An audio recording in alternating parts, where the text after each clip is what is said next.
Parker so far resisting the temptation to introduce the new man, Marcus Edwards, but one of Oxford's January arrivals does get some more game time for the third match running from the bench. We saw him come on for his debut against Stoke 10 days ago, and he was close to a debut goal. Yeah, he had a massive chance. I remember I was at that game when that ball went into the corner and he managed to keep it in. The angle was tight, however. I thought there was a massive golden opportunity to have gone missing, but another attacking substitution now for Gary Rowett to try and find this next goal. Harris anticipated an opportunity, and it does force Burnley into conceding a throw. 15 efforts Burnley have had in this game, just 6 for Oxford. Tellingly though, not a single one so far on target for the visitors. 7 for Burnley. Yet, it is just the solitary goal that separates the two sides.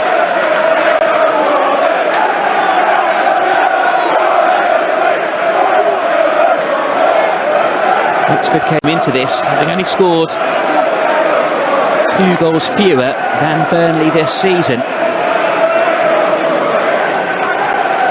Defensively though, the only other side in the last century to have conceded so few after so many games were Chelsea under Jose Mourinho. Scott Parker was part of that Chelsea squad. Phillips. And the West Brom man doesn't quite have the pace to get around Humphreys. Costa carries the ball over halfway, surely too early to go for the corner flag, but there aren't too many players getting into the box. And again, he has to rely on the right foot to get the cross in, and Oxford defender gets in the way of it.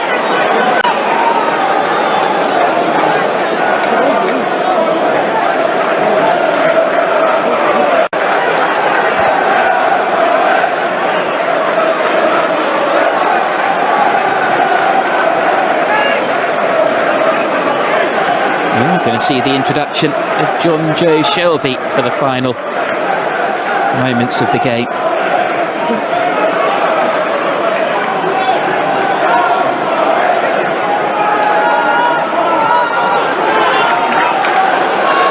Coming.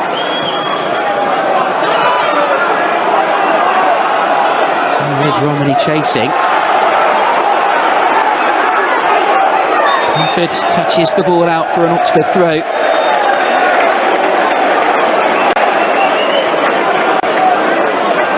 John Joe Shelby has had a glittering career across a number of high-profile clubs, was an unused substitute for the first time at the weekend against Portsmouth.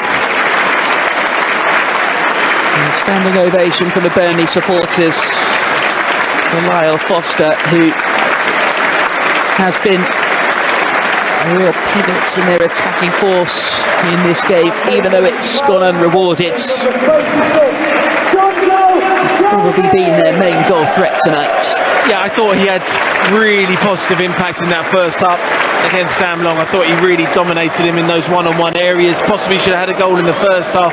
Had a really good save made from him in the second half, but when he was on the ball, he was effective. I felt in that second half they really starved him of that service. He's playing for Eyüpspor in Turkey until the beginning of the year. Team promoted to the Turkish top flight, but came back to England. Trained for a couple of weeks with Burnley on a contract to the end of the season. There are 3 minutes for Burnley to see this one out, or for Oxford United to find the equaliser.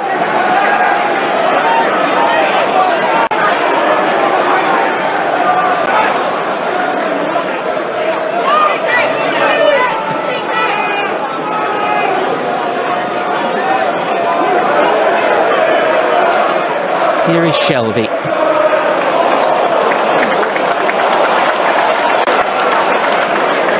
Almost produced the through ball for Anthony there. Well, that's what he will do, John Joe Shelby. Almost like a quarterback in that position, to be brave and be positive with passes forwards. To Absolutely, his range of passing, important part of his game.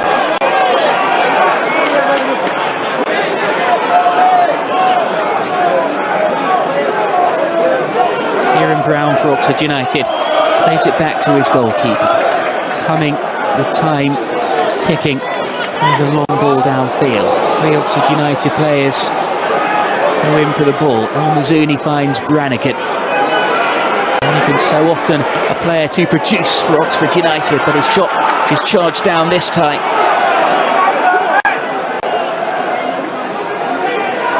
Dembele. Shelby cuts the cross out. It's an Oxford throw.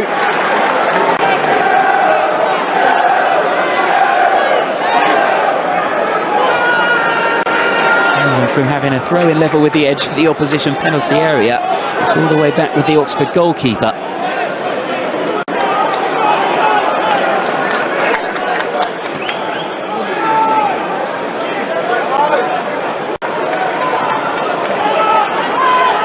One minute of the 3 added on. Remain. It's an own goal from that man, Helic, that separates the two sides at the moment. It's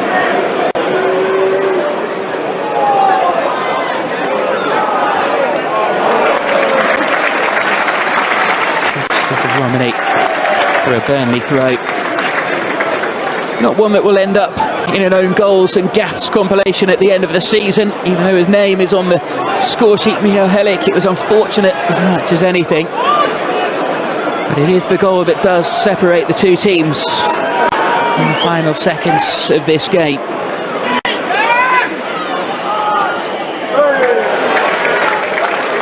And it's Helic's header that puts it out for a Burnley throw.